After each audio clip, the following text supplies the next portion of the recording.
With Interphone Shape, you can activate, deactivate the automatic volume. Let's see how. First of all, the device must be switched off. Press the central button until the LED flashes red and blue.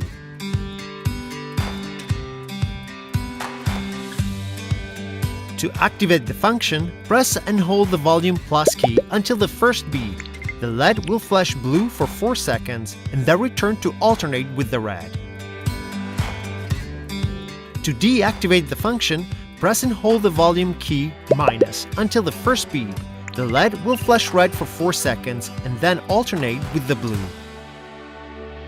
With Interphone Shape, you can activate, deactivate the voice response. Let's see how. First of all, the device must be switched off.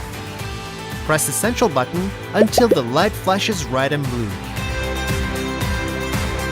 To activate the voice response, hold down the volume plus key until the second beep. The LED will flash blue for 4 seconds and then return to alternate with the red.